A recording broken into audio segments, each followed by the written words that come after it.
c'est quoi être journaliste? Être journaliste, c'est aller sur le terrain, rencontrer des gens, respecter une charte de déontologie qui demande de vérifier des sources, etc. Et enfin, tout simplement, c'est s'intéresser aux autres, tout bêtement. Hein, c'est vraiment. Moi, je dis toujours que le plus dur pour un nouveau journaliste, un bénévole, etc., c'est pas de poser les questions, c'est d'écouter les réponses. Et enfin, la carte de presse, je rappelle qu'il n'y a pas besoin d'avoir la carte de presse pour être journaliste. Bonjour à toutes et à tous et bienvenue dans ce 3e épisode de Nouveau Page Blanche. Aujourd'hui, je reçois Martin Baudrero. Il est journaliste et également un des membres fondateurs du média Radio Parleur, un média de podcast, un média sonore qui a pris ses origines en 2016 au détour des mouvements de Nuit debout. Avec Martin, on a discuté d'indépendance et de financement des médias libres comme Radio Parleur. On a également discuté du rapport que peuvent entretenir les manifestants et les manifestantes avec les médias qui soient indépendants versus les médias nationaux. Et enfin, on a parlé de relations entre radio, puisqu'il est issu du monde de la radio, et de justement la relation radio avec le podcast. Est-ce que la radio a à s'en faire vis-à-vis de l'émergence et de l'essor du média podcast? Tout ça, c'est à découvrir dans ce 3e épisode de Nouveau Page Blanche. Je suis Erwan et vous pouvez découvrir les épisodes précédents de Nouveau Page Blanche sur ncy-production au pluriel.fr. Une rencontre qui a été initialement enregistrée et diffusée sur les ondes de Radio Campus Orléans fin 2022. Plus d'informations sur orléans.radiocampus.org. Et enfin, mais pas des moindres, vous aurez l'occasion d'entendre une autre voix dans cet épisode, c'est celle de Léo Dauteuil, qui est étudiant et bénévole à Radio Campus Orléans et qui a été avec moi pour la réalisation de cet entretien. Un grand merci à lui.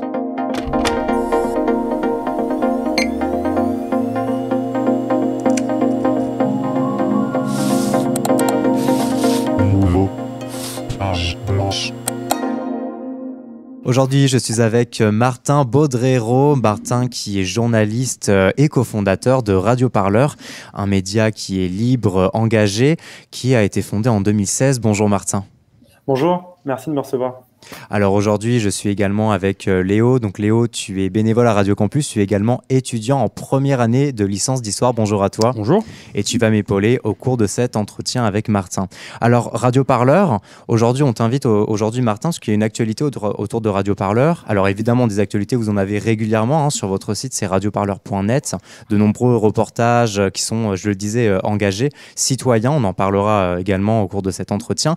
Mais vous êtes en pleine recherche de financement. Oui, exactement. On est en pleine recherche de financement. Alors en fait, on vient de officiellement terminer notre campagne de dons de fin d'année qu'on fait chaque fin d'année. On a récolté 12 600 €, mais en fait, on est toujours en recherche de financement parce que le principal financeur de Radio Parleur, c'est les gens qui nous écoutent, c'est les personnes qui s'intéressent à nos podcasts et les gens du grand public et les donateurs, donatrices. Et du coup, on a besoin tout au long de l'année de ce soutien qui nous permet d'être libre, d'être indépendant, notamment en ce moment face à la concentration des médias, de ne pas dépendre d'un milliardaire, d'une personne précise qui aurait des intérêts qui ne sont pas ceux de notre ligne éditoriale. Alors justement, tout ce qui est liberté éditoriale et les modèles économiques des médias comme Radio Parleur, on en parlera aujourd'hui lors de cet entretien. Mais d'abord, Radio Parleur prend source en 2016 au cœur de Nuit debout. Est-ce que tu peux nous en dire un peu plus ? Ouais, on est en 2016. À l'époque, François Hollande est président de la République et un mouvement s'installe place de la République contre une loi qui se nommait la loi travail à l'époque, qui s'appelait Nuit debout. Une occupation de cette place renouvelée tous les jours. À partir du 31 mars, c'était un 31 mars, et ensuite on a compté les jours 32, 33 jusqu'à, je crois, 125 mars, ou un truc comme ça. Et l'idée, c'était que ça se terminait jamais. Et dans ce cadre-là, on était à l'époque 3 journalistes pigistes, on pigeait dans d'autres endroits, donc Violette Voldoir, Tristan Goldbraun et moi. Et on s'est intéressé à ce qui se passait sur la place, et on s'est dit, notamment via une radio, vous connaissez bien, Radio Campus Paris, donc on traînait un peu, on faisait pas mal de choses, on s'est dit, ça se passe à 3 rues de chez Radio Campus Paris, qui est installé place de la Bastille, et c'était place de la République. On est à 500 mètres, à peu près. On doit aller faire au moins une émission. Et quand on est arrivé sur place, en fait, il y avait déjà un studio installé par des gens des fictions de France Culture, notamment Alexandre Planck, qui est un créateur sonore. Et en fait, on s'est dit, on va pas faire 12 studios les uns à côté des autres, on va en faire un ensemble. Et on est parti comme ça pour quasiment 3 mois d'émissions en direct, tous les soirs, des directs via streaming. C'était du streaming via Internet. Et comme ça, voilà, création de choses au fur et à mesure. Voilà. Donc vraiment de la radio linéaire comme on peut l'entendre aujourd'hui. Ouais, c'est ça, on démarrait le direct à partir de 19h en général et ça durait jusqu'à minuit avec des invités, des gens qui passaient sur la place. À un moment, beaucoup de gens passaient sur la place. On a pu avoir Alain Damasio, on a pu avoir François Ruffin, des philosophes comme Barbara Stiegler, plein de gens très différents. Et aussi des gens ont passé des extraits aussi des discussions qu'il y avait sur la place, qu'il y avait une sorte de groupe, on pouvait venir prendre la parole en fait. C'était vraiment une des idées de Nuit debout. Et voilà, ça a duré de 3 mois. Puis à partir du mois de juin, vu que c'était une radio de mouvement, quand le mouvement s'est étiolé, la radio c'est aussi un peu étiolé, forcément, moins de gens qui viennent, plus de fatigue, parce que c'est très physique et tout. Mais à ce moment-là, on était quand même à des, je saurais plus dire, mais entre 6 et 10 000 personnes par jour qui écoutaient ce live. Donc on avait vraiment mordu dans quelque chose. C'est énorme. Voilà, on avait mordu dans quelque chose, quoi. Et du coup, on est plusieurs journalistes, plutôt les plus précaires, à s'être dit, continuons, faisons de Radio Debout un média. Bien sûr, puisque c'était un collectif de gauche, ça n'a pas marché, on s'est engueulé, comme tous les collectifs de gauche. Mais une partie de l'équipe, notamment donc Violette, Tristan et moi, on s'est dit, relançons quelque chose, changeons le nom, et appelons ça, du coup, Radio Parleur, le son de toutes les luttes. Au début, on s'est lancé assez simplement, c'était une émission bénévole de Radio Campus Paris, une mensuelle, on faisait. Et très vite, on a fait un site internet, on a commencé à produire des sons sur le net, des podcasts, et on a vu que ça marchait pas trop mal, du coup, on s'est lancé plus, et finalement, c'est devenu un média à part entière, bien installé dans le temps, voilà, un média à part entière. Là, on en est à 6 ans d'existence. Ça fait 3 ans qu'on a des salariés qui se payent en CDI. On est aujourd'hui 4 salariés. Et voilà, c'est vraiment une belle aventure qui s'est installée. Et on travaille avec des salariés, des gens bénévoles qui viennent participer au projet, se former à la radio auprès de nous, au podcast et tout. Et aussi des services civiques, des apprentis. Voilà, c'est assez varié. On joue comme beaucoup d'assauts de toutes les possibilités. Mais il y a une vraie effervescence régulière autour du projet. Et je crois qu'on a réussi à s'installer comme le média de podcast du milieu des médias indépendants, quoi. Aujourd'hui, il y a toujours une émission mensuelle sur Campus Paris ? Non, malheureusement, on n'est plus présent sur Campus Paris. On a été longtemps présent avec une émission chaque semaine, qui était une sorte d'émission de création sonore, l'hebdo-parleur, qui faisait un résumé de la semaine un peu drôle. Là, ces derniers temps, on s'est un peu éloigné, notamment parce que nous-mêmes, on a dû un peu se recentrer sur notre activité, parce que c'est beaucoup de boulot et c'est assez fatigant. Et puis surtout, en ce moment, je reviens aux questions du financement, mais c'est beaucoup de travail pour trouver des financements, maintenir une activité et maintenir un média en accès libre et indépendant. Alors justement, l'indépendance qui est au cœur de la démarche. Alors au début, donc, émission de radio sur Campus Paris, puis petit à petit glissement vers la création de ce média Radio Parleur, qui aujourd'hui est un studio donc indépendant de podcast. Donc je le disais juste avant qu'on débute l'enregistrement, nos amis québécois en fait appellent ça des balados plutôt que podcast. Déjà, t'en penses quoi de ce terme ? Balado ou podcast ? Ouais, juste balado. Moi, je l'ai vu émerger, j'étais à Montréal, j'ai vécu à Montréal en 2011-2012 et c'est là que j'ai découvert un peu les balados et le podcast un peu aussi en même temps, même s'il y avait eu un peu une mode avant. Arte Radio s'est créé un peu avant. C'est quoi la différence du coup entre les deux ? Entre le balado et le podcast ? Je crois que c'est la fierté des Québécois à maintenir une langue française, la première. Et ils y tiennent beaucoup, ils ont raison. Je pense qu'il y a une idée dans le balado qui est marrante. Je sais pas si c'est une différence de format, il y en a plein, mais j'aime bien ce mot de balade, quoi, qui traîne dans balado diffusion. Qu'on n'a pas forcément dans podcast, qui est pas du tout qui est une sorte de mot un peu américain racine. Mais moi, j'aime bien cette idée qu'on se balade. Nous, à Parleur, c'est très important pour nous. Je pense qu'on est un des studios de podcast, si on se compare aussi à l'autre monde auquel on appartient un peu malgré nous, qui sont ceux des studios de podcast indépendants, Binge, etc., Nouvelles Écoutes, qui sommes le plus attachés au fait de sortir sur le terrain, d'aller prendre le pouls des choses, d'aller se balader, vraiment, et de sortir d'un studio. Du coup, par exemple, aujourd'hui, toutes nos émissions sont en dehors de nos studios quasiment. C'est assez rare pour nous de faire une émission dans un studio. On le fait avec du matériel qui nous permet de le faire. Typiquement, on a enregistré la semaine dernière une émission qui sort fin janvier sur l'autodéfense numérique et on était dans les locaux de la Quadrature du Net. C'est typiquement un exemple de choses qu'on fait. Donc voilà, je pense que ce côté balade, moi j'aime beaucoup dans l'idée de balade diffusion. Alors justement, quand on produit également, ce que j'ai diffusé sur Radio Campus Orléans il y a quelques jours maintenant, c'était Belle-Île Express, où là pour le coup on a une sacrée belle balade justement. Alors, ouais, Belle Île Express, c'est un bon exemple de ce qu'on peut faire sans que ce soit forcément notre talent à nous, même si on a accompagné. C'est des choses qui sont faites par des gens qui viennent en projet, qui viennent en bénévole, quoi, qui trouvent peut-être pas souvent ailleurs la place pour faire ce qu'ils ont envie. Et là, typiquement, Belle Île Express, bon, il y a une salariée qui est Violette Voldoir, mais Étienne Gracianette, c'est un technicien réalisateur sonore qui s'est rapproché de nous parce qu'il n'arrivait pas à faire des trucs qui l'éclataient, quoi, dans d'autres médias, d'autres trucs. Et aujourd'hui, il est très proche de nous et il participe beaucoup à ce qu'on fait. Alors justement, donc là, on était plus sur une création, plus fictionnelle. Le cœur de Radio Parleur, après, c'est des reportages, c'est des analyses. Et vraiment, la cible de ces sujets, c'est la couverture des luttes sociales et écologiques. Complètement, ouais, c'est l'idée. Quand on a créé d'abord Radio Debout et ensuite Parleur, on s'est vraiment aperçu qu'il y avait une question qui nous titillait. Nous, on était tous pigistes dans des gros médias. Moi, je travaillais à RMC, par exemple, en 2016. Ligne éditoriale assez différente de la nôtre aujourd'hui, et on était tous classés vraiment comme les journalistes gauchistes, quoi, alors que c'était pas genre, donc c'est-à-dire le sujet sur les migrants, tiens, c'est pour toi, et c'est souvent le dernier sujet un peu qui est traité ou proposé. Il y a des journalistes économie, il y a des journalistes culture, enfin pas trop RMC, mais le sport, etc. et tout. Et voilà, il n'y a pas de journalistes mouvements sociaux. Non, on trouvait que c'était une manière ratée de le traiter, et on en avait un peu marre de voir ce traitement des gros médias sur les mouvements sociaux qui était seulement dans sont-ils violents, sont-ils pas violents, vont-ils continuer à nous bloquer, nous empêcher de prendre le métro. On le voit ces derniers jours, hein, on enregistre aujourd'hui à la veille d'une énorme manif qui s'annonce contre la réforme des retraites, et la plupart des actions, c'est ça, c'est quelle perturbation, est-ce qu'on doit avoir peur pour les vitrines des banques et autres, pas que ça bien sûr, mais voilà. Donc nous, on avait envie de dire, ces mouvements sociaux, ils sont hyper variés, c'est des causes hyper variées, féminisme, écologie, lutte syndicale, lutte salariale, etc. Et en fait, on peut leur donner on peut parler en sympathie avec ces mouvements sociaux, on peut parler depuis ces mouvements, depuis ces cortèges, depuis la rue, sans forcément être l'outil de vente de ces mouvements. On peut les critiquer, on peut les analyser, on les traite de manière journalistique, mais on revendique d'être une voix de ces mouvements-là et de proposer une analyse qui sort de ces mouvements-là, fait par les militantes, les militants, les chercheurs qui travaillent dans ces mouvements. Et pour nous, c'est important et on a l'impression que c'était pas le cas avant. On a apporté quelque chose. Ce que tu disais, quand tu étais à RMC notamment, dès que tu t'intéressais à ces mouvements-là et que tu les voyais sous un autre prisme que celui de la violence, des débordements, tu étais tout de suite traité de journalo-gaucho ? Non, c'est pas, ça se dit jamais comme ça. Jamais ça se dit jamais comme ça se dit comment ?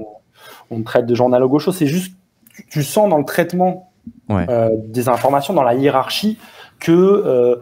une lutte, je sais pas, je donne une lutte des femmes de ménage. Là, il y a eu des luttes de femmes de ménage très fortes qui étaient victimes d'entreprises de sous-traitance. Et du coup, elles avaient très peu de droits sociaux. C'est des femmes noires, souvent issues de quartiers populaires. C'est sympa, mais ça excite pas ton rédacteur en chef, quoi. C'est pas vraiment ce qui l'intéresse. Et ça va passer après les dernières déclarations du ministre de l'économie, après le résultat du foot, après peut-être les motards qui râlent. Enfin voilà, pas après tout, quasiment. Et pourtant, nous, ça nous semblait être des choses importantes. Ça raconte beaucoup de choses de notre société. Et quand on parle des classes les plus populaires, en fait, en racontant leur traitement, on raconte aussi comment on fait société ensemble. Donc, on avait vraiment ce sentiment-là. Et à chaque fois qu'on essayait d'amener ces sujets en conférence de rédaction ou discrètement entre la poire et le dessert, parce que typiquement, à RMC, il n'y a pas de conférence de rédaction. Pour donner un exemple, on sent, voilà... Ouais, super, ça fait 10 fois que tu nous parles des camps de migrants, ça fait 20 ans qu'il y en a des camps de migrants, ça change jamais. Donc, tu vois, et c'est difficile à vendre, c'est difficile à amener, notamment dans des gros médias mainstream comme ça. Et donc justement, création de Radio Debout puis Radio Parleur en réaction à ça, j'imagine, si j'ai bien tout saisi. Donc médias indépendants, ça veut dire quoi indépendant, surtout quand tu le mets en face de ce mot que tu as dit, mainstream ? Indépendant, déjà, ça veut dire qu'il n'y a pas de milliardaires qui possèdent le média. Là, quand même, tous les médias que j'évoquais depuis tout à l'heure, RMC, BFM, Haute, etc., sont possédés, en l'occurrence, par le même milliardaire qui s'appelle Patrick Drahi, patron de SFR, qui est une entreprise de télécommunications. Je peux en citer d'autres.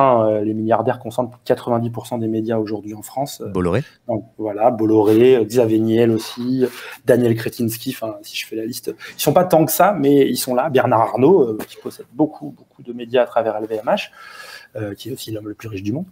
Donc, voilà, il y a cette influence-là qui est très forte, cette concentration des médias dans les mains de quelques fortunes.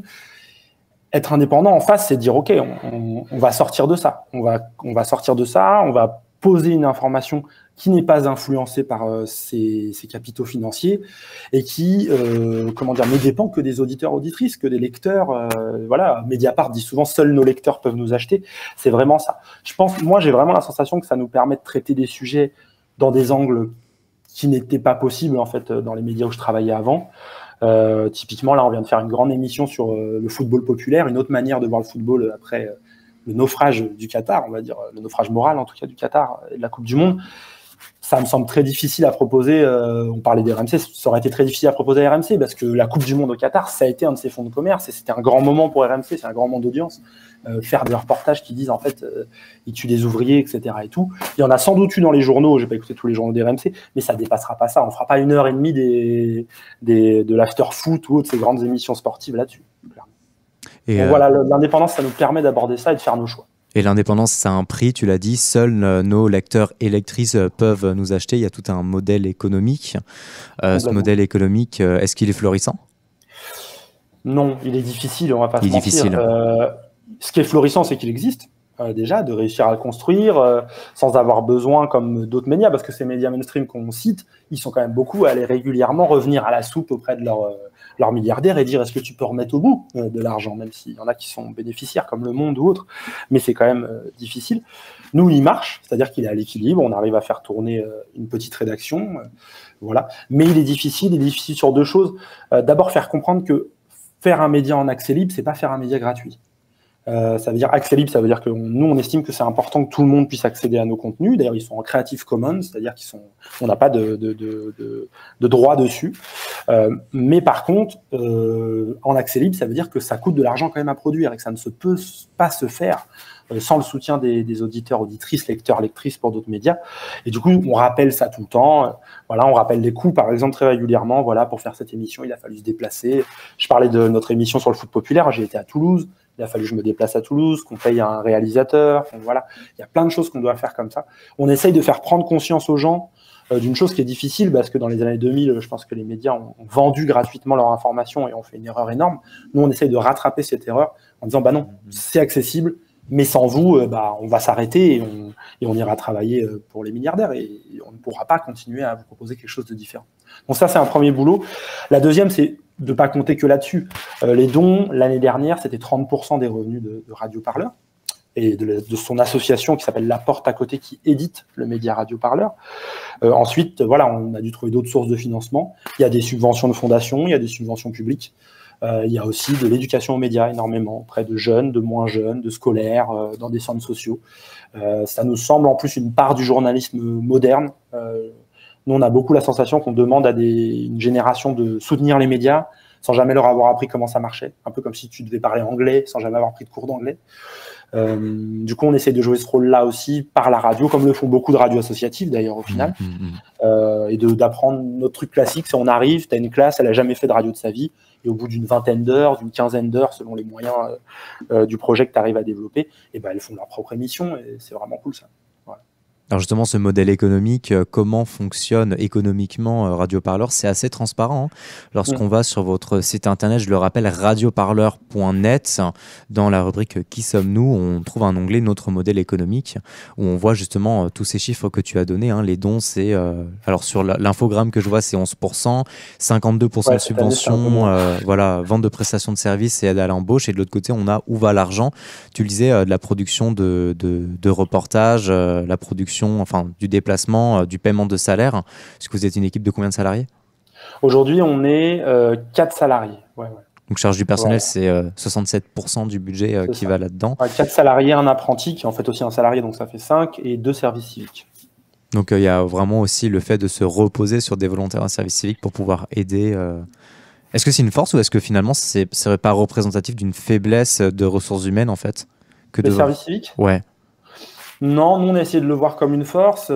C'est sûr qu'on préférait embaucher les gens tout de suite, mais nous ça nous permet souvent d'amener des bénévoles impliqués dans le projet vers une nouvelle étape d'implication dans le projet et de soutenir aussi leur montée en compétences.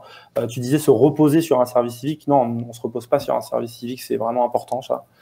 Par contre, il apporte des choses encadré par un salarié. Et voilà, là, on a un service civique qui soutient notre chargé de com sur la production de contenu sur nos réseaux sociaux. On peut le voir notamment sur notre Instagram, où il bosse beaucoup sur des templates, des images particulières, etc., pour essayer de rendre ça beaucoup plus sympa et pédago. On a une service civique qui travaille avec nos bénévoles pour les accompagner et tout, etc. Voilà, le but, c'est vraiment d'avoir des gens qui sont un peu bonus, mais qui apprennent aussi avec nous. Voilà, typiquement, notre service civique chargé des bénévoles, elle n'avait jamais fait de radio avant, et là, peu à peu, elle prend des compétences radio de plus en plus. C'est très important pour nous, y compris aussi pour notre apprenti, même si lui, on lui demande plus, parce qu'il est déjà dans une école de journalisme, etc. Enfin, on essaye de graduer la chose, mais nous, c'est très important que ces postes-là ne soient pas des salariés à plein temps déguisés. Ce serait un gros raté pour nous. Et justement, tu disais que tu aimerais bien pouvoir ensuite embaucher ces personnes. Est-ce que c'est facile d'agrandir indéfiniment cette équipe salariée ? Non, c'est pas facile, c'est assez compliqué, c'est toujours un peu un pari, parce que ça augmente une charge de personnel qui est forte, qui représente quasiment 70% de ce qu'on paye. Les humains, il faut les rémunérer, et en même temps, c'est ce qui apporte le plus aujourd'hui. Non, c'est limité clairement. Aujourd'hui, 4 salariés, c'est le maximum de ce qu'on a pu faire. Et on est pour l'instant, sauf énorme augmentation des dons ou d'autres prestations, on voit qu'on commence à faire aussi des podcasts pour d'autres structures, des ONG notamment.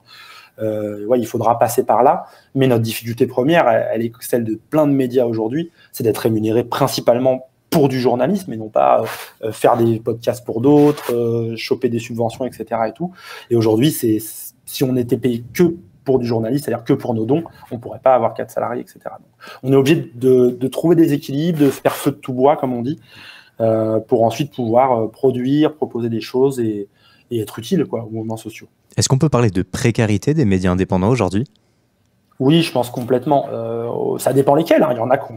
Il y en a quelques-uns qui ont réussi à passer la barrière. Mediapart, bien sûr, qui est un peu le modèle absolu, même si c'est un modèle d'abonnement. Mais je pense à Reporter, TE2RE, qui aujourd'hui fonctionne à 98% avec du don et est bénéficiaire. Certains ont réussi. Street Press vient de réussir une très belle campagne de dons à 100 000 €.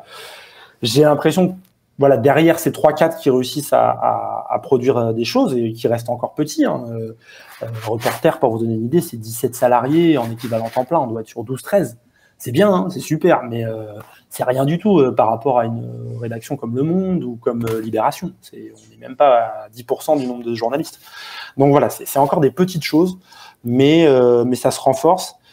Après, on ne va pas se mentir, la conjoncture actuelle est difficile pour nous, notamment dans le don. Nous, on l'a senti cette année.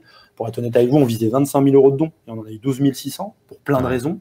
Mais entre autres, pour une raison, c'est qu'avec l'inflation, avec les difficultés, on a quand même des donateurs et donatrices qui se disent entre acheter des pâtes et soutenir un média, pour l'instant, on va acheter des pâtes. Et on ne peut pas trop leur reprocher. Il y a plein de manières de faire et d'essayer de leur montrer pourquoi c'est quand même important de soutenir des médias libres. Mais en ce moment, la conjoncture est difficile et le don...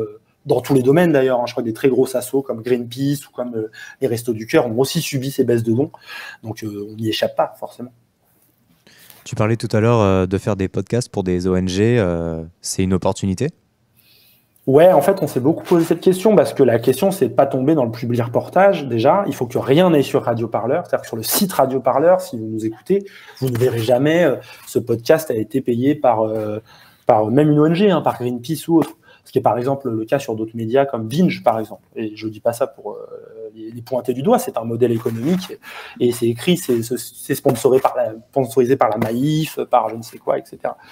Nous, on s'éloigne de ça, on pense que c'est nocif pour la qualité du journalisme et pour, on va dire, la confiance que les gens ont dans les médias.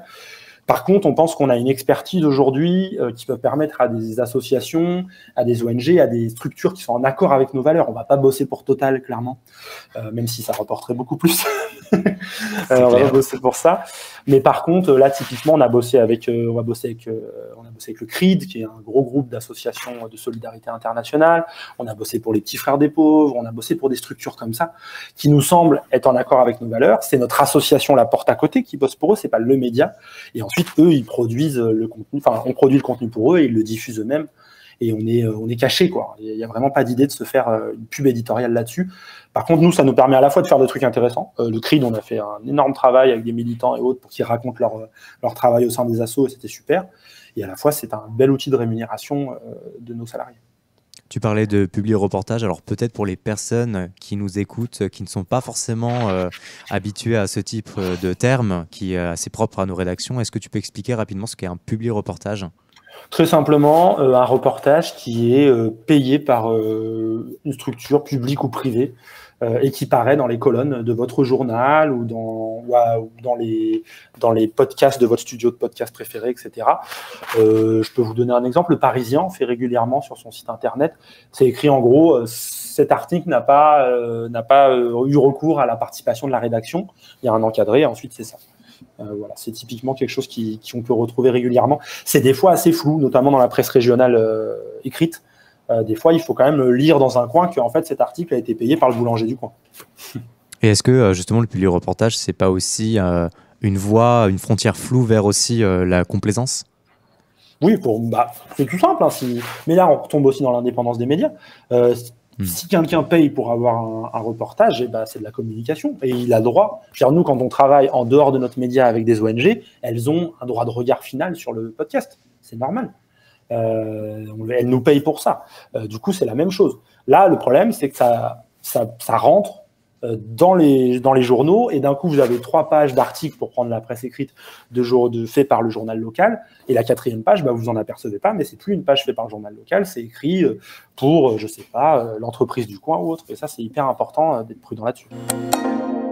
Je voulais savoir, au niveau des événements, justement, quand on voit que Radio Parleur a été créé pendant Nuit debout, est-ce que quand on voit justement les événements de Nuit debout et notamment aussi des Gilets jaunes qui sont arrivés après, est-ce que tu penses que du coup, il y a une espèce de...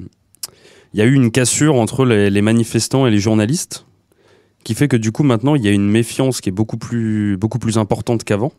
Parce qu'on a vu quand même des scènes, par exemple, pendant les manifestations des Gilets jaunes, de journalistes qui n'étaient pas très bien accueillis, on va dire, entre guillemets. Donc du coup, est-ce que tu penses que du coup, être un média indépendant, ça aide ? Ou est-ce que c'est juste un mouvement carrément général, en fait, d'une méfiance envers n'importe quel type de journalisme de la part des manifestants ? Je ne sais pas si c'est très clair. En tout cas, la première réponse qu'on peut faire, c'est que c'est pas apparu d'un coup avec Nuit debout et avec ces mouvements-là. Oui. Il y a eu toute une suite de mouvements. D'abord, c'est quelque chose qui vient d'un peu loin. Méfiance envers D'abord, le métier de journaliste n'amène pas forcément de l'amour tout le temps. On n'est pas là pour être toujours sympa avec les gens. Et ça, du coup, ils ont un peu du mal à le comprendre des fois, qu'on n'est pas forcément dans leur camp ni contre eux, mais qu'on est là pour expliquer des choses, etc. Ensuite, c'est un mouvement plus large qui est apparu, je pense, beaucoup avec les chaînes d'infos en continu, etc. Où là, on a perdu un peu ce côté objectivité journalistique, même si moi, j'y crois pas du tout à ce terme-là. Mais en tout cas, on peu à peu, on a vu se faire beaucoup d'émissions talk, beaucoup d'émissions de prise de position, les grandes gueules, d'RMC pour rester sur RMC, mais plein de choses comme ça et tout, qui ont créé en fait un flou. Genre, mais en fait, lui, il nous défonce la tronche à la radio. Ah, mais c'est pas un journaliste. Ouais, mais pour l'auditeur, c'est compliqué, tu vois, c'est pas très clair. Donc, ça a créé un flou. Et puis, on a eu quand même de plus en plus de journalistes, notamment dans ces chaînes-là, qui ont commencé à donner beaucoup leur avis. Encore plus qu'avant. On avait des éditos à l'écrit avant beaucoup, on avait des choses comme ça, hein, mais là, c'est devenu la foire, quoi, un peu. Je pense, on peut penser à Christophe Barbier, qui est un très bon exemple de ça, ancien directeur de l'Express, qui est d'un coup devenu monsieur, je sais tout, je donne mon avis sur tout, et surtout, je dis beaucoup de conneries. Donc ça, peu à peu, ça a effrité, je pense, une confiance dans les médias. Il y a aussi beaucoup dans cette vitesse, dans cette accélération des médias, des erreurs factuelles, des erreurs de faits, des traitements des fois de cas qui ont été douloureux pour les personnes qui ont été interrogées. Et peu de prise en compte de ça par les journalistes, parce qu'il faut aller vite.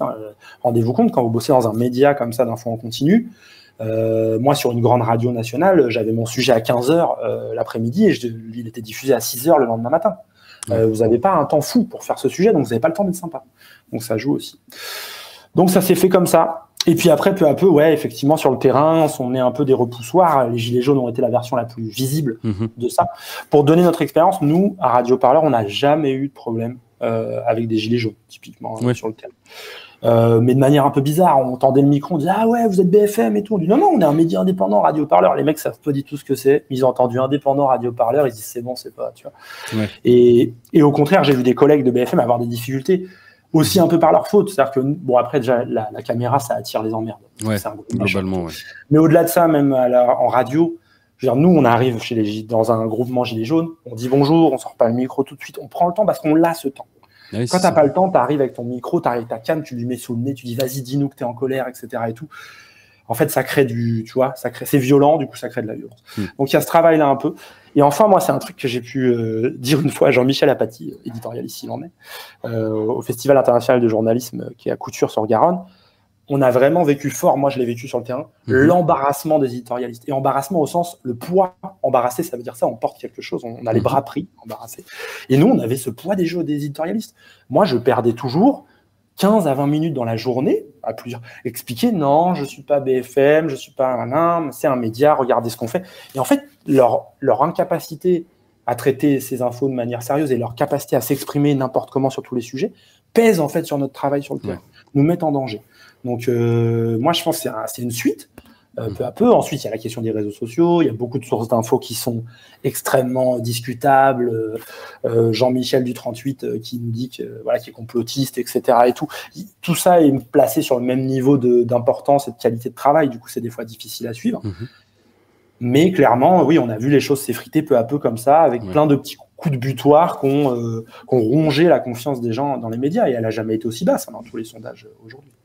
Ok. Et justement, tu parlais de ces fameux Jean-Michel du 38 qui s'amusent à raconter un peu, qui donnent leur avis évidemment, mais toujours des fois ça peut être de manière un peu effectivement très complotiste. Du coup, comment, avec justement l'explosion de ces des réseaux sociaux, avec toutes ces apparitions de fake news ou de complotisme en fait qui s'est quand même bien développé, je trouve, avec Twitter, Instagram, tout ça. Comment, du coup, vous, en tant que journaliste, vous arrivez à trouver une cohérence et une légitimité, du coup, à réussir à vous affirmer sur les réseaux sociaux comme étant un journal, un média de confiance, en fait, pour les gens Je crois que ça se construit sur un long terme, en fait. D'abord, on parlait de transparence tout à l'heure sur nos choses, c'est aussi transparence sur comment on travaille. Tu sais où on est, tu sais quelle est la tête de notre équipe, tu sais quel est notre modèle économique, tu peux venir tous les mercredis au conf des rédacs. Il y a vraiment une idée de ça, vous êtes curieux, venez voir en fait comment on bosse, et on l'explique beaucoup. Typiquement, cette interview sert à ça aussi, de prendre le temps d'expliquer à des auditeurs, auditrices d'autres radios comment on bosse. Et puis après, c'est au quotidien, c'est pas se planter sur les infos, toujours revenir à la déontologie journalistique. 3 sources, vérifier les choses, prendre le temps. C'est hyper important. Et c'est accepter des fois de rater un scoop, de rater un truc un peu, une belle voiture en feu dans les manifs, je sais pas, je dis n'importe quoi, tu vois, un truc qui fait du clic, parce que en fait, il n'y avait pas d'intérêt à y aller pour l'info. Et ça, c'est hyper important. Nous aussi, on est assez prudent là-dessus. On a d'autres médias indépendants que j'aime bien, mais qui ont tendance un peu des fois à titrer ces infos que Macron ne vous donne pas, etc. et tout. Pourquoi pas? C'est une forme de clickbait, pour dire ça français, d'appât à clic qui peut fonctionner et qui est poussé par les réseaux sociaux. Ça marche beaucoup mieux que de dire notre analyse en 10 points de la dernière intervention d'Emmanuel Macron. Tu vois. Mais je pense que ça pousse un petit côté un peu tout d'un coup devient énorme, tout doit être énorme. Tu vois. Ouais, c'est ça. Et nous, on essaie d'être prudents là-dessus. Il y a des choses qui sont énormes, il y a des révélations qu'on a faites. Par exemple, pendant le mouvement Gilets jaunes, on avait révélé qu'un policier avait tiré au moins une dizaine de reprises à bout portant dans une manif parisienne, et il avait recommencé sur plusieurs jours en mode yalla, quoi. Ça c'est du travail, mais on prend le temps de travailler là-dessus. Après, nous, on est aussi dans du podcast. C'est un média un peu plus froid. On n'a pas en fait, on a plus de mal on peut pas faire la course à la vitesse avec les autres médias. On n'est pas assez nombreux. Donc, du coup, aussi, on profite de ça pour prendre un peu plus de temps. Typiquement, un de nos podcasts les plus connus, c'est L'Homme et Matisse, la reconstruction d'une enquête sur la mort de 2 jeunes gens à Lille poursuivis par la police. Voilà, on a pris tout le temps, on a refait l'enquête, on a rencontré les parents, on a rencontré la famille. Et c'est là-dessus, je pense qu'on apporte une plus-value. On reprend du temps pour redonner du réel et du contexte à des faits qui, des fois, sont très tristes et qui créent de la colère. Parce que c'est vrai qu'il y a quand même une forme un petit peu dans le journalisme récent. Je pense notamment à tout ce qu'on va retrouver sur les derniers articles sur la guerre en Ukraine. En fait, il y a beaucoup de... Moi, ce qui me choque à chaque fois, c'est beaucoup de... les titres, notamment des articles BFM TV, où en fait, ils te balancent un truc énorme dans l'article, et du coup, forcément, tu cliques parce que tu te dis, ah, dis donc, qu'est-ce qui se passe? Et en fait, tu te rends compte que une fois que tu lis l'article, en fait, ça n'a rien à voir avec le titre. Et c'est vrai que du coup, pour ce que tu disais, il y a, je sais pas si c'est une bonne expression, mais c'est vrai qu'il y a ça devient, il y a des médias, en fait, ça devient du fast-food. Faut que ça aille très vite. Et faut que les informations donnent tout de suite les titres un peu putaclic. Faut que ça donne tout de suite envie. Faut que ça. Et puis une fois que t'es dedans, en fait, des fois, tu peux être un peu déçu ou tu te fais avoir. Ouais, et c'est vrai que ça. Temporalité. Après, tous les médias, c'est pas parce qu'on est un média chaud, c'est-à-dire rapide, etc. et tout, qu'on fait du mauvais journalisme forcément. Ah oui, bien sûr, bien sûr. C'est utile un média qui très rapidement peut t'informer. On le voit sur des très gros événements. Je sais pas vous, moi, le 13 novembre, lors des attentats à Paris, la première chose que j'ai fait, c'est allumer France Info. Ouais. Et je me souviendrai toute ma vie de ce 23h de France Info d'ailleurs. Mais voilà, c'est utile aussi d'avoir ces infos rapides. Mais après, il y a plusieurs temporalités. Et je pense que le podcast a cette capacité intéressante. Peut-être plus que la radio, c'est peut-être là où il y a une petite différence des fois, parce que vu que c'est un média de stock, c'est-à-dire qu'on choisit d'aller écouter un podcast après avoir lu le titre, etc. et tout, on tombe pas par hasard dessus en allumant son autoradio dans sa voiture, par exemple. Et ben il y a un truc qui nous permet peut-être d'avoir un petit peu plus de temps d'analyse. On a aussi, pour parler très radio, on n'a pas à faire 1 heure pile parce que derrière il y a le journal, il y a la météo, il y a d'autres choses. On peut prendre du temps, et je pense que c'est important. Je pense que c'est une liberté qu'on a trouvée dans le podcast aussi. Et puis c'est aussi un petit peu aux auditeurs, aux gens aussi de réussir, après les médias peuvent aider à ça évidemment, mais réussir à donner en fait aux gens l'idée et le goût de aussi chercher un petit peu plus loin, de ne pas s'arrêter qu'à un seul article qu'ils ont vu et de se dire ah bah tiens un tel a dit ça donc c'est forcément ça, et essayer de réussir à aider les gens en fait à les diriger. Je vais pas dire éduquer parce que ça fait un peu pompeux quand même, et on n'est pas là pour éduquer les gens. On parlait d'éducation aux médias tout à l'heure. Mais ouais, c'est ça en fait. Nous on veut pas éduquer les gens par l'éducation média, c'est pas oui, bah oui. notamment les jeunes et tout on bosse beaucoup dans des quartiers populaires, ils n'ont pas besoin de nous pour être éduqués, ils ont déjà plein de sources, plein d'idées, plein de trucs. C'est juste, on leur donne des outils pour trier un peu les choses et peut-être pour prendre un peu plus de temps. Ouais, mais on les éduque pas, on leur propose des choses. C'est du Noam Chomsky appliqué. Pour parler d'un penseur, la fabrique du consentement, c'est vraiment déconstruire ça et dire ok, on se crée des outils d'autodéfense intellectuelle pour faire choix. En fait, ce soit pas nous qui recevons de l'info, c'est nous qui allons en chercher. Et ça, c'est important et c'est jamais facile à faire. Bah ouais, c'est ça. Les médias sont pas là pour aider. Les médias sont pas là pour éduquer les gens. On est là pour. Enfin, on est là. Je dis ça comme si j'étais dedans, mais on va dire que les médias sont là aussi pour aiguiller, pour donner les clés, des outils aux auditeurs. Après, c'est aux gens de choisir ce qu'ils ont envie de lire, de faire, etc. Ouais, l'espoir, c'est d'essayer de leur donner les moyens de choisir librement. Et ça, c'est pas toujours le cas. C'est difficile aujourd'hui. C'est vrai. Justement, comment on apprend ce métier de journalisme, Martin ? Au sein de Radio Parleur, on l'apprend beaucoup par la pratique. On n'est pas une école, c'est-à-dire qu'il n'y a pas de cours, il n'y a pas de locaux pour ça et tout. Donc nous, notre idée, c'est de proposer à des gens d'arriver à Radio Parleur. Et en fait, un peu comme, c'est vraiment, on est beaucoup issus des Radio Campus, donc on retrouve un peu cette idée-là. Et très vite, en fait, ils se retrouvent à faire un reportage, à faire un entretien, à participer à une émission, etc. et tout. L'idée, c'est de se mettre dans le bain, quoi, le plus possible. Tout ça est ensuite accompagné par les salariés qui disent bah voilà, super ton premier reportage, mais ce moment où tu dis qu'Emmanuel Macron c'est un salaud, on peut pas le faire. Ça ne rentre pas dans le journalisme, etc. Voilà, on est peut-être d'accord là-dessus, why not, mais tu peux le penser, tu as tout à fait le droit de le penser. Mais voilà, il faut trouver des arguments, il faut trouver des chiffres, il faut trouver des faits. Voilà. Ce travail se fait pas mal par accompagnement. Il se fait aussi entre pairs, c'est-à-dire que des bénévoles plus habitués vont emmener des bénévoles plus nouveaux sur le terrain, notamment dans les manifs. On essaie d'avoir des binômes parce que les manifs, notamment à Paris, peuvent être un peu dangereuses, avec des policiers chauds souvent. Donc voilà. Et voilà, c'est comme ça qu'on a essayé d'amener ça. Ça donne aussi des fois des contenus qu'on publie qui sont pas incroyables en termes de qualité. C'est normal, c'est un bénévole, il doit apprendre un ou une. Mais par contre, je suis impressionné par comment rapidement des idées nouvelles sont venues, des angles, des chercheurs-chercheuses, des militants dont j'avais jamais entendu parler. On me dit on devrait la faire, on devrait le faire, parce que ces idées sont nouvelles dans le domaine du féminisme ou plein de choses. Et ça, c'est super. Ça, c'est vraiment cool. Et ouais, ça marche pas mal. On a essayé de faire des formats simples aussi, faciles à prendre en main, 30 minutes d'entretien. L'émission Penser les luttes, qui est notre plus grosse émission, elle est pensée pour ça. C'est 4 à 5 personnes autour d'un micro, un présentateur, un co-intervieweur, ou alors seulement le présentateur quand je suis tout seul. Et après, c'est 3 parties et on enchaîne, quoi. C'est en fait assez simple, c'est facile à réaliser. Et le but, c'est que ce soit un outil pour apprendre à poser, typiquement, on en parlait là, apprendre à poser des questions, à rebondir, à se faire une culture du sujet.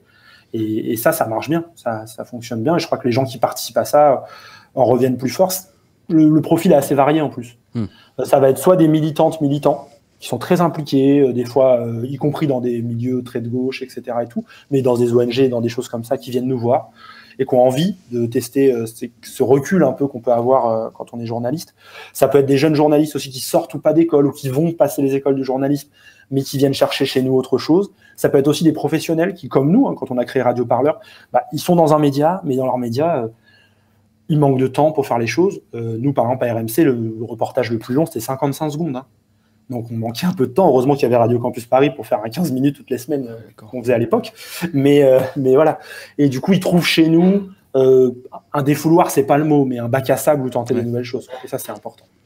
Est-ce qu'il y a 2 conseils en or que tu peux donner à des jeunes journalistes pour qu'ils et elles puissent très rapidement prendre de la graine et avancer rapidement, éviter des erreurs de débutants et de débutantes? J'ai l'impression d'avoir 70 ans.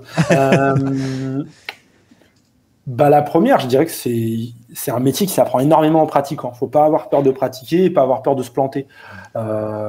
Vous allez aller sur le terrain et pas avoir pris les piles pour le micro. Vous allez aller sur le terrain et faire saturer vos sons.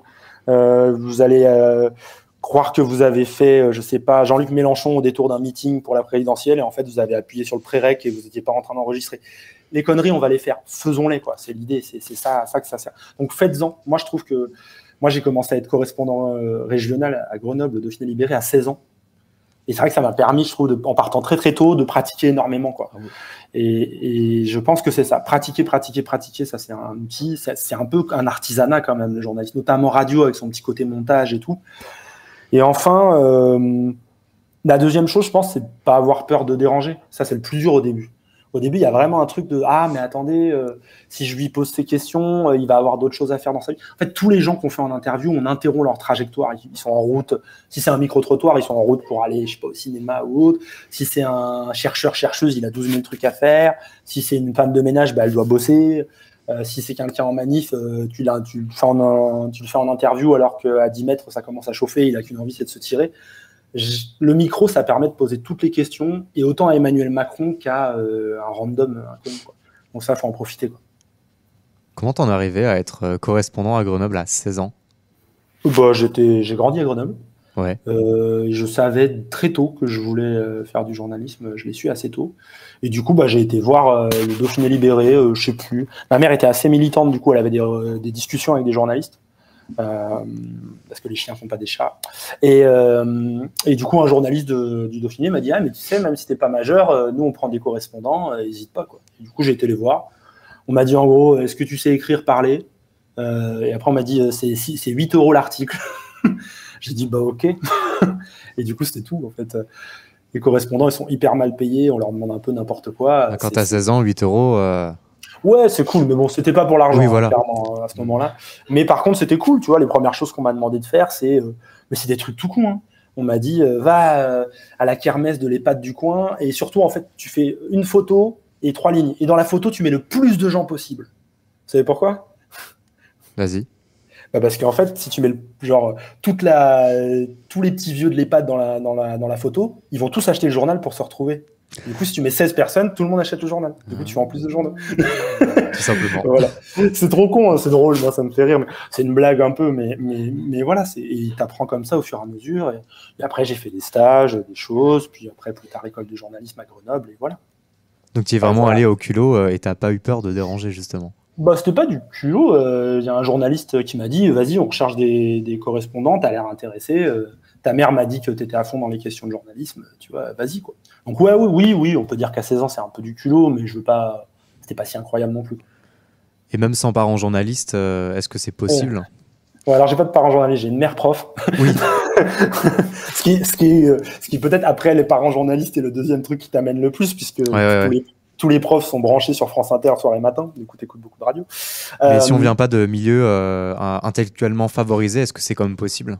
Ouais, je pense qu'aujourd'hui, c'est plus possible qu'avant, en tout cas. Mais clairement, c'est une vraie question. C'est une vraie question de place, d'avoir le courage, enfin, pas le courage, mais de se sentir légitime à prendre sa place. Nous, c'est aussi ce qu'on essaye de faire. On accueille beaucoup de gens qui sont pas fils de prof, CSP+, etc. et tout.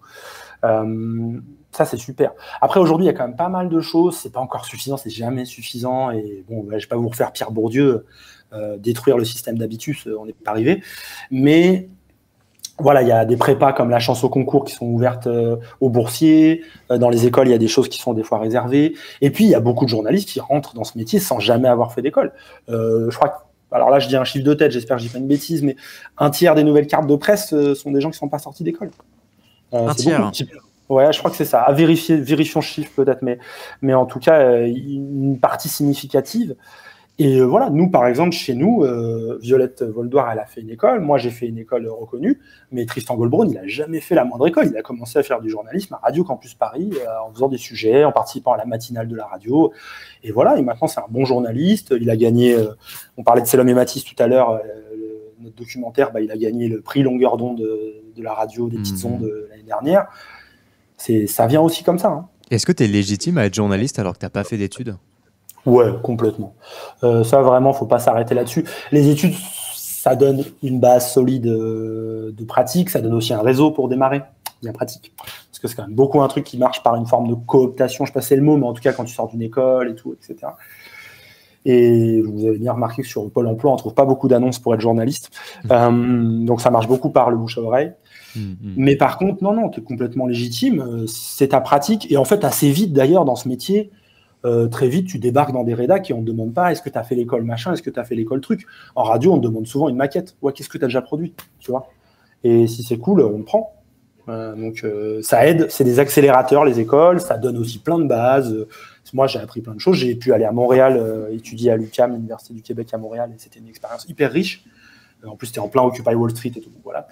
Mais voilà, c'est pas indispensable pour être journaliste. C'est juste que le chemin est plus ardu, je dirais. Parce que pour beaucoup, en fait, devenir journaliste, ça va de pair avec faire une école de journalisme et avoir une carte. Alors, c'est quoi être journaliste si c'est pas faire une école de journalisme pour le devenir ? Déjà, pour répondre avant toi, c'est la voie royale. Faire une école pour trouver du boulot, en fait, tout simplement. Et enfin, la carte de presse, je rappelle qu'il n'y a pas besoin d'avoir la carte de presse pour être journaliste. La carte de presse, elle vient signifier une activité. Plus de 50% de tes revenus sont issus d'une entreprise de presse. Bon, je le dis, parce que c'est toujours important de le rappeler. Et enfin, c'est quoi être journaliste ? Être journaliste, c'est aller sur le terrain, rencontrer des gens, respecter une charte de déontologie qui demande de vérifier des sources, etc. Et enfin, tout simplement, c'est s'intéresser aux autres, tout bêtement. Hein, c'est vraiment. Moi, je dis toujours que le plus dur pour un nouveau journaliste, un bénévole, etc., c'est pas de poser les questions, c'est d'écouter les réponses. Et de savoir rebondir, savoir sentir que là, il y a une petite faille, il y a un truc intéressant à aller chercher, et pas une faille pour l'arnaquer, hein, pour l'aider à se raconter plus, etc. et tout. Savoir aussi se préparer un sujet, être solide sur les faits, être très attaché aux faits, etc. et tout. Voilà, c'est ça être journaliste, c'est s'intéresser aux autres et être très très attaché, je pense, aux faits, au sens nous, on veut pas on a des opinions, par exemple à Parleur, on est engagé, on le revendique très fortement, mais nos informations, elles sont vérifiées par des faits, par exemple sociologiques, si c'est tant de personnes sont opposées à la réforme des retraites, voilà, plein de choses comme ça. On essaye vraiment d'être carré. Et on doit l'être encore plus parce que quand tu n'es pas issu d'un média qui existe depuis 100 ans, 50 ans, et le procès de militance, le procès de mauvaises infos, il vient très très vite. Il y a un travail comme ça. Finalement, la frontière pour devenir journaliste, elle n'est pas claire et définie. C'est comment est-ce que nous, on se positionne et la pratique qu'on a. Est-ce que quelqu'un qui a un compte Instagram où il fait des portraits de personnes qui croisent dans la rue, est-ce qu'on peut la considérer comme journaliste ? Ça dépend un peu du contenu des portraits, je pense, mais en tout cas, il commence déjà à rapporter des choses, à reporter des choses, sur la société qui l'entoure. Alors après, ça dépend comment il le fait, ça dépend s'il le fait de manière indépendante ou s'il est payé par des personnes pour le faire. Enfin, il y a tellement de possibilités. Mais oui, c'est un peu flou. Après, est-ce que c'est plus flou qu'être boulanger, par exemple ? Enfin, tu vois, je veux dire, t'es fan de boulangerie, tu te lances un peu, tu commences à le faire, ou être apiculteur, tu vois, tu commences à avoir quelques ruches, quelques abeilles, parce que je travaillais là-dessus il y a pas longtemps. Voilà. Et ensuite, tu te lances dans une activité pro, parce qu'à un moment, tu te sens prêt, mais il y a plein de gens qui restent amateurs et qui sont des journalistes amateurs très pratiques.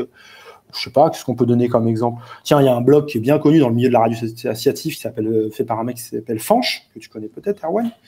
Radio Fanche, son truc, qui parle depuis des années de Radio France, c'est un passionné de Radio France.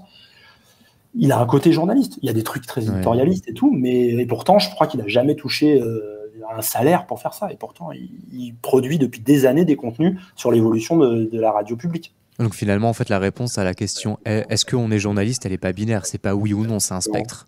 Je crois que c'est aussi alors là, je veux dire des grandes phrases, mais être journaliste, c'est aussi accepter qu'aucune réponse n'est binaire. Il y a vraiment un côté comme ça. Tout est fait de nuances de gris et on essaye de comprendre à chaque fois où se situe le réel, je sais pas, mais une part du réel, en tout cas le plus possible, dans ce qu'on traite. Alors, on va revenir avec toi, Martin, sur le podcast. Donc, Radio Parleur est éditrice de podcast. Alors, vous avez commencé avec la radio. Quel est le lien qu'on peut faire entre la radio et le podcast, qu'on connaît aussi sous le nom de balado chez les Québécois? Le lien, c'est tout simplement que tout ça, c'est un média sonore. Je pense que c'est un lien de base. C'est aussi un lien que, sans la radio, qui a été un média souverain pendant des années avant l'arrivée de la télé et encore aujourd'hui, les matinales radio sont extrêmement écoutées, etc. Il n'y aurait pas le podcast. C'est une évolution en fait de la radio, peut-être pas au sens c'est mieux parce qu'évolution, il y a un côté progrès. Mais donc le lien, il est hyper fort là-dessus. Moi, je vends pas ce truc que vendent pas mal de studios de podcast ce n'est pas de la radio, c'est du podcast. Oui, ça c'est un terme un peu commercial, je comprends l'idée et je vois les différences, mais au final, on reste quand même d'abord sur des gens qui font souvent les deux, qui ont fait souvent les deux dans leur carrière. Il y a très peu de gens qui ont fait que du podcast, tu vois. C'est beaucoup de gens qui évoluent vers une nouvelle forme de boulot et puis aussi parce qu'il y a des nouvelles perspectives d'embauche et de travail. Donc, ils y vont. Donc ouais, pour moi, le podcast, la très grosse différence, parce que du coup, si tu me demandes le lien, je te donne aussi la différence, avec la radio, c'est la temporalité. La radio, c'est un média de flux, c'est-à-dire qu'on tombe dessus, on tombe en allumant sa radio, on tombe dessus en déclenchant le stream sur le site d'une radio, etc. et tout.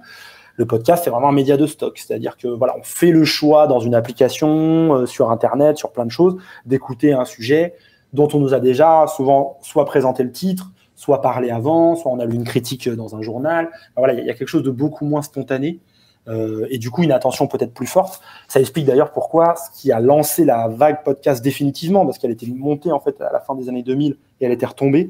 Et là, elle est vraiment repartie et je pense que là, ça y est, c'est définitif. Le podcast est un média qui s'est imposé. C'est ce côté un peu média spécialiste. Féminisme, aller beaucoup plus loin que ce qu'on peut faire en radio. Quand tu fais une émission féministe sur France Inter, tu dois accrocher tout le monde, y compris la personne qui n'est pas du tout intéressée par le sujet, etc. Quand tu fais un podcast féministe type Est-ce que Vénus s'est pilé la chatte ou Les couilles sur la table, pour donner deux noms très connus dans ce milieu-là, tu t'en fous, tu es entre spécialistes, tu parles à des gens qui sont passionnés du sujet et tu peux aller plus loin. Et je crois que le podcast permet ça. Nous, quand on s'exprime dans Radio Parleur, on sait que notre auditoire, il y a des gens qui découvrent, mais c'est quand même principalement des gens qui sont militantes ou militants, qui sont engagés dans des milieux associatifs. Ils savent ce que c'est. On n'a pas besoin de leur expliquer. Quand on parle de la ZAD de Notre-Dame-des-Landes, on n'a pas besoin de leur redire « Souvenez-vous, c'était un combat contre un aéroport ». Ils le savent. Et du coup, on a le temps d'aller plus loin. Donc le podcast, c'est un salon de discussion, c'est une niche où on prend le temps. Donc c'est un support qui est différent, c'est sur le web, c'est Internet, donc contrairement à la radio, c'est une temporalité différente, où on n'est pas sur un sujet radio qui doit faire 3 minutes montre en main, on peut avoir donc des temporalités différentes. Est-ce que la radio, elle a à s'en faire? Est-ce qu'elle doit craindre le podcast? Non, je crois pas.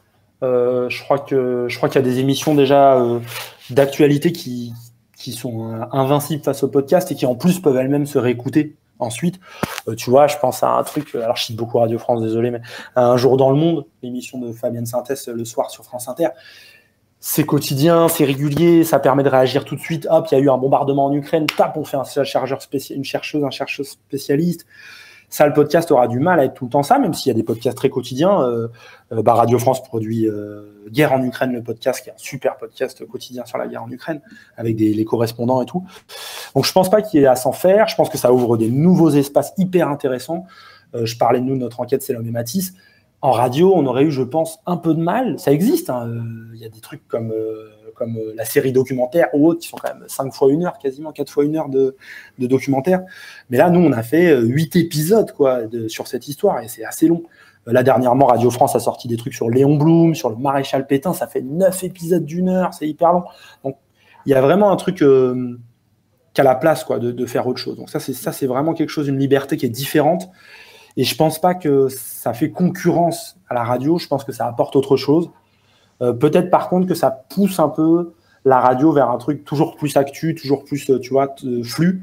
Parce que tu dis, bah, ça sert plus à rien de faire des émissions un peu froides, type aujourd'hui on va vous parler de la cosmologie, etc. Parce qu'on va se faire taper derrière par des podcasts plus spécialistes. Et enfin, il y a une dernière chose qui fait que la radio n'a pas spécialement à craindre le podcast, c'est la puissance de la FM, de l'outil radio. Je veux dire, moi je le dis tout le temps, je sais pas toi Erwan à Radio Campus Orléans, mais moi j'ai été secrétaire de Radio Campus Paris, j'ai été service civique là-bas et tout le temps les bénévoles ils me disaient alors ça fait combien en podcast, etc. d'écoute et tout. Et je leur dis mais en fait la moindre seconde d'écoute sur Radio Campus en FM, ça fera toujours plus que votre podcast.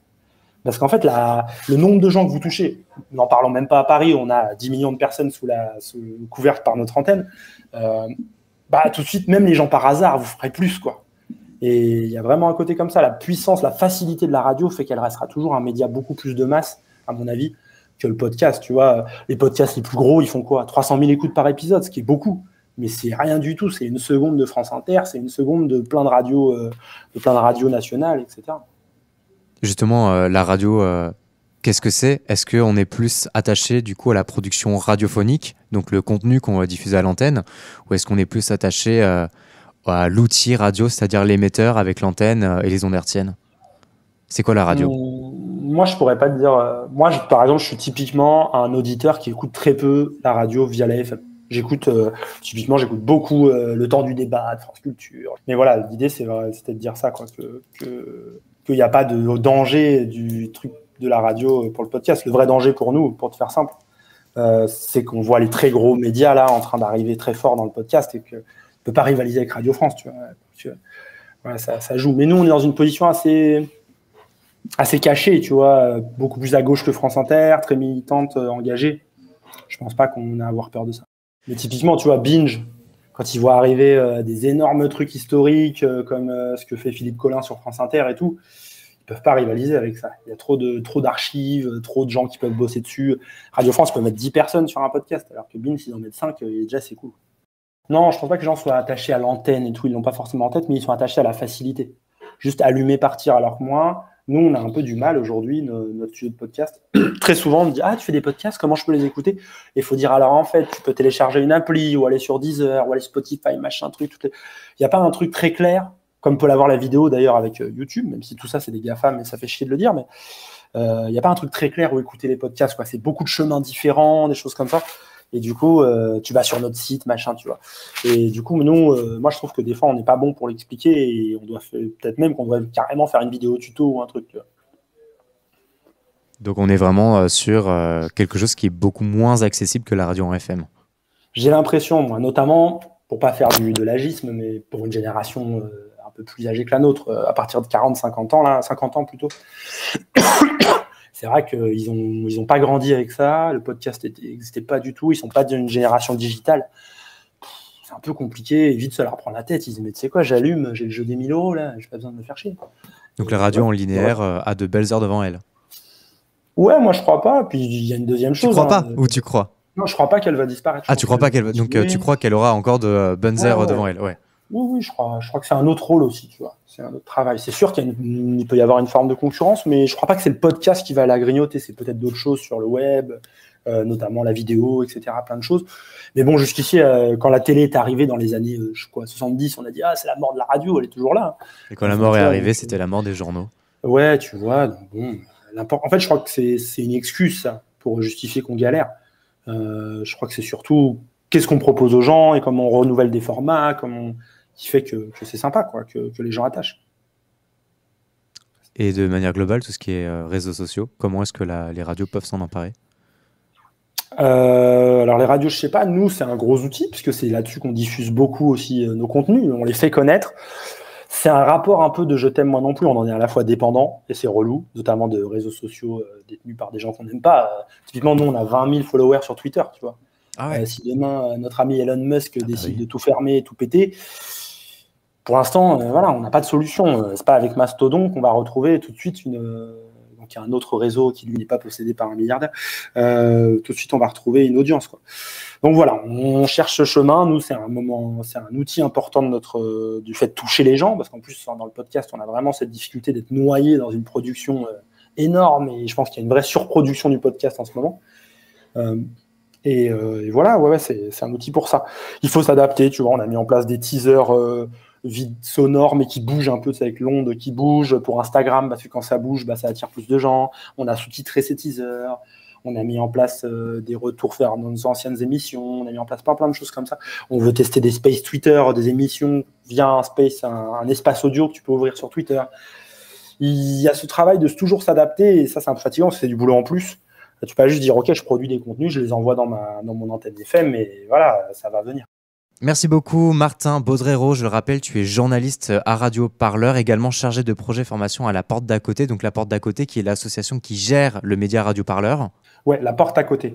La porte à côté, pas la porte d'à côté, la porte à côté. Merci beaucoup d'avoir été notre invité, et on rappelle que Radio Parleur, on vous retrouve sur votre site internet radioparleur.net, et donc évidemment les différents réseaux sociaux que vous avez. Voilà, un grand merci, et puis n'hésitez pas à faire un don, à soutenir, c'est comme ça qu'on a des médias libres et indépendants. Merci beaucoup. Merci à toi. Et voilà, c'est la fin de ce 3e épisode de Nouveau Page Blanche avec Martin Baudrero, donc journaliste et cofondateur du média indépendant Radio Parleur. Vous pouvez écouter cet épisode, les précédents et les suivants qui viendront tout bientôt, j'espère, sur nc-production.fr et également sur orléans.radiocampus.org, puisque cet épisode ainsi que certains des précédents ont initialement été enregistrés et diffusés sur les ondes de Radio Campus Orléans. Dans le prochain épisode, on parlera de création musicale avec l'intelligence artificielle avec mes deux invités. Jérémy Bénichou, que vous connaissez sans doute puisqu'il a fait partie du duo Divaphone. Et aujourd'hui, il continue avec son projet plus personnel Wim Therapy. Et Benoît Carré, plus connu sous le nom de Skugge, qui lui utilise l'intelligence artificielle et qui notamment a fait parler de lui en 2016 avec la sortie de la chanson Mr. Shadow. C'est à découvrir dans le 4e épisode de Nouveau Page Blanche, alors n'hésitez pas à me suivre sur les réseaux sociaux et aller sur mon site internet, c'est nc-production au pluriel.fr pour ne rien manquer, et sur Instagram c'est nc-prod, tout simplement. Allez vous abonner pour ne manquer aucune sortie. Belle journée à vous et merci d'avoir écouté cet épisode.